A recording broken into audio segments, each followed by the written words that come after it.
run you through real quick how to make a fluid bed for painting jigs. Similar to this. If you ever into making your own tackle, you want to paint your own jigs, it's a good idea to have a fluid bed. It just helps it lay down a little bit better. So run you through real quick on how I'm going to do it. I've watched a few people do it, and this is just the way I'm going to do it.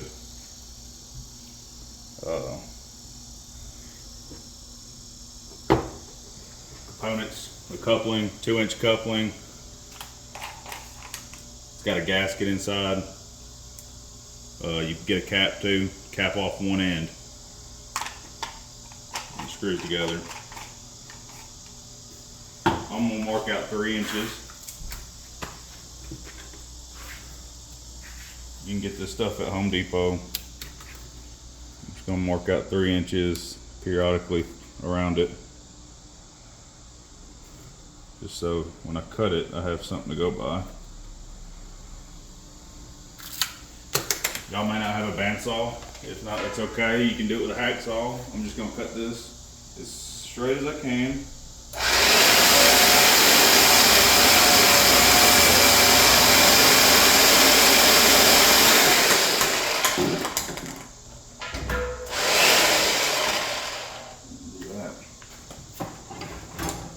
You're gonna have some burrs on it.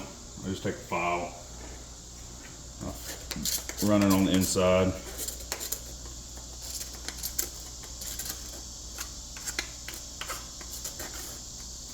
Knock them burrs off. You don't want that in there with your paint.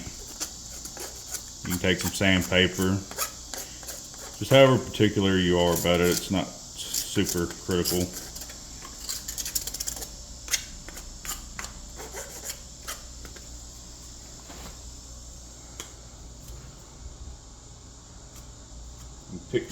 Pick the straightest edge.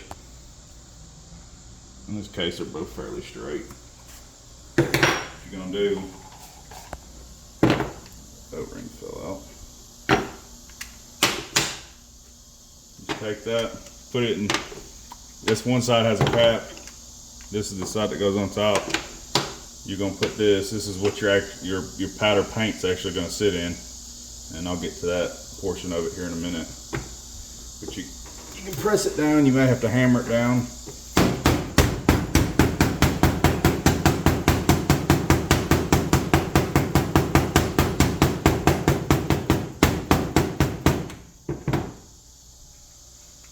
But you just want to make sure it's that edge is as far down as you can get it. I mean, like, it's not critical, but paint will get under there. But if you're doing a bed for each colored paint, it doesn't really matter. And then I'll show you the next step.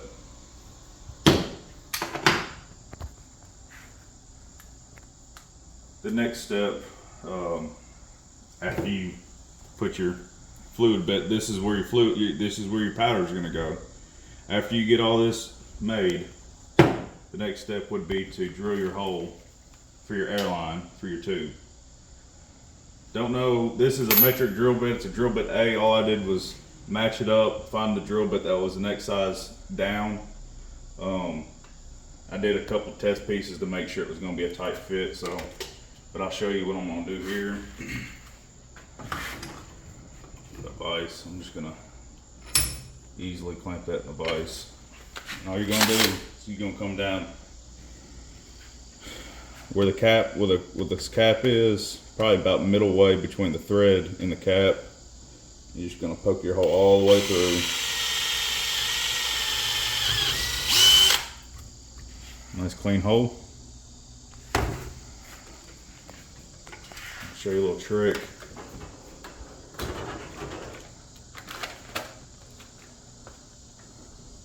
You're probably wondering, well, if the hole's smaller than the tube, how are you going to get the tube in there, right? It's not going to fit off in there.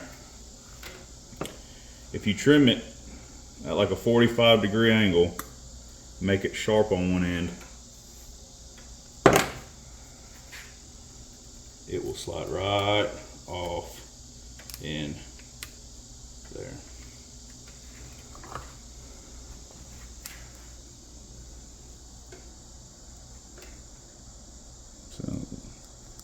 Easy peasy. And if you don't like where it's sitting, you can see here. Take a pair of needle nose. You can grab a hold of what's pushed through and feed it off in there a little farther. At that point, you just figure out how much airline you want. In my case, maybe a foot, just so it's not right on you when you're working. And it got to be exact. It's all personal preference. After it's all said and done, and you got this portion made, this is what it will look like. Airline, your powder goes in this top hole, you got a cap on the bottom hole. The reason I did it like this is it's easy to service or change or clean, or if something goes wrong or you want to put a different color paint in here, you can always break it apart, pull your paper out of it, clean it out, wash it out, let it dry, and go on about your business. Put some different color paint in there. So I'll show you how to cut the paper out next. So after you have your thing built, your little fluid bed, the next thing you got to do is you got to have a base for your powder, and also for the air to seep through to cause the fluid bed action. So all you can do is grab you some white printer paper, or I've heard of people using lunch bag, like brown paper bags. I've got printer paper, so that's what we're using. All you're gonna do is, I just took the base out. You can see this top piece screws on, so I'm just tracing it out around there. So just like kindergarten, as everybody says, doing this stuff. Just gonna trace it. Got your circle. Take your pair of tweezers. I'm just gonna cut it out. Kind of being wasteful with this paper. I probably could have got all 4 with one sheet. And it ain't gotta be, doing it this way, it ain't gotta be super perfect. And I'll show you all here in a minute. It's all low pressure air anyway. Got your disc. Remember that O-ring I was telling you about? You got that rubber O-ring. All that's gonna do is sit on top of there like that. And here's your sealing surface. And it's just gonna sit down on top of here. All you're gonna do is screw her down.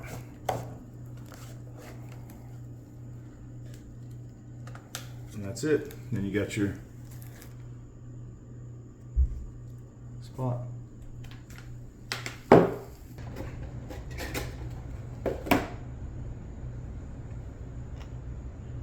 Alright, so after you got your paper diffuser in the bottom, the next thing you got to do, you got to have an air pump. I just went to PetSmart. This is the air pump that I bought. Yeah, 30 to 60 gallons. At first I thought maybe I just overdid myself. So we'll find out. But in the box comes your little air pump. Right, and you get a pack of, you get 2 T's and you get 2 shutoff valves, or you get a T and a shutoff valve, 2 shutoff valves. I didn't know that. I bought a brass T there. I think it was $2. So the next thing you want to do, they also sell the air hose too for a fish tank. The next thing you want to do is, it's got 2 ports, 2 air pumps, two ports, outlet ports right here. All you're gonna do is cut you some short pieces, and you want to connect to both sides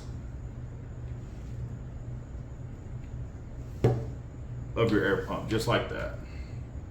There's your air pump. You got your T and your air pump.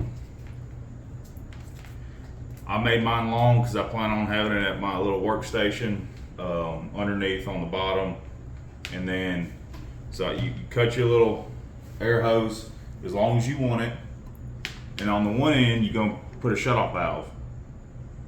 that you can adjust. It's a little knob.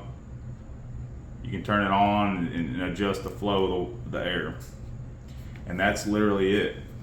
Then you would take your fluid bed container with whatever color paint. What I do is plug it in. I've already plugged it in, and I'm just going to show you how loud it is because I was extremely impressed. I think it was $33 plus tax.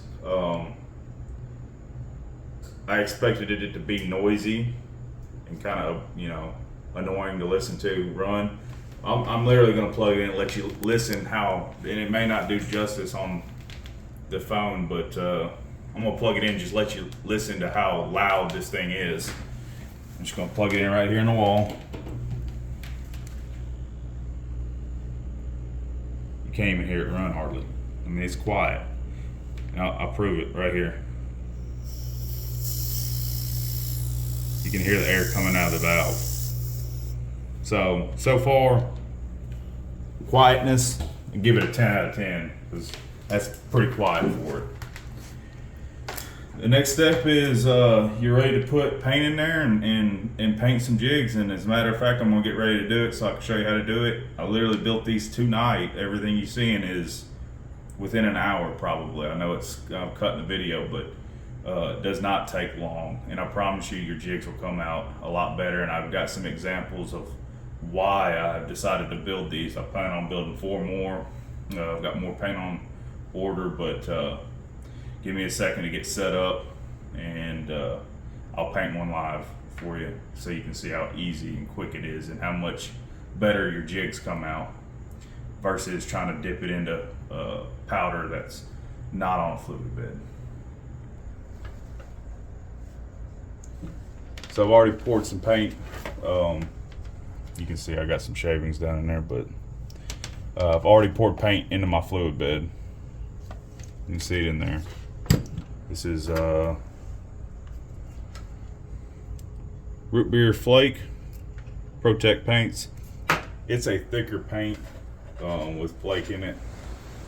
And just to show you, I've got some ones that I painted here that didn't turn out so well. And I don't like doing that because you waste a hook and hardware and the stuff's not cheap. If you see right there on the nose, how pointy it is and how it just doesn't look like it's laying very well versus this one that I finished, how smooth everything looks and how the paint cured. I think it's the difference in paint, but I'm literally gonna do it live right now. I'm gonna hook it up. I'm gonna hook the air gun up, or the heat gun up rather. Make it a little loud. Give me a second. Heat gun.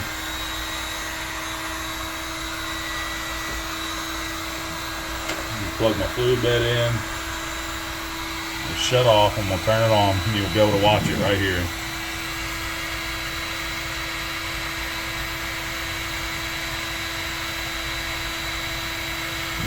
Give it a little shake.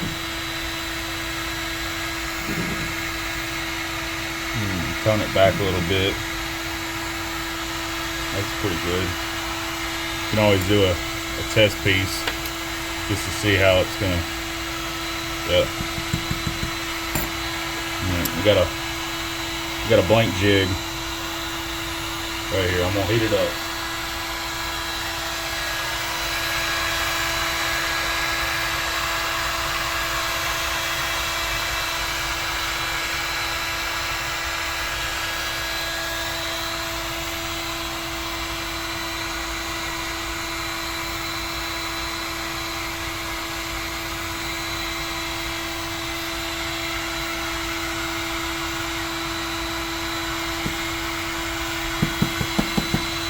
Look at that, already. You can cure it real quick, hit it a couple times, and then let it sit for a minute.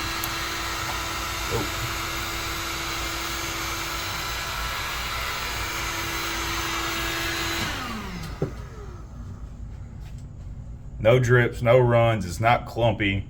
You get an even coat all the way around. You You bake it for 20 minutes, 350. After 20 minutes, it's cured, and it should come out looking something similar to that right there. It's a 5/8 heron head underspin that I made. Gonna make a bunch of different colors.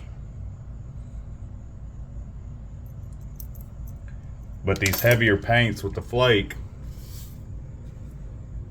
they clump real bad, and that's when you get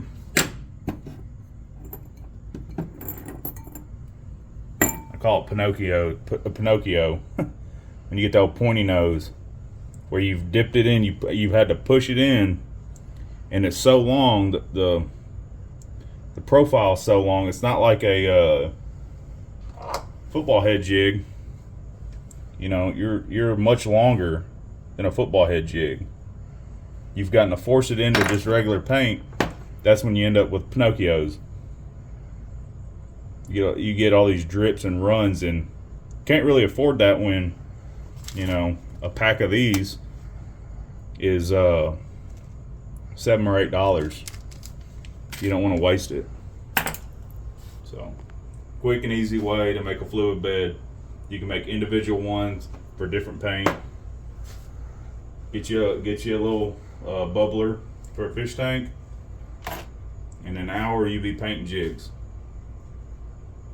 So that's it. That's how you make a fluid bed.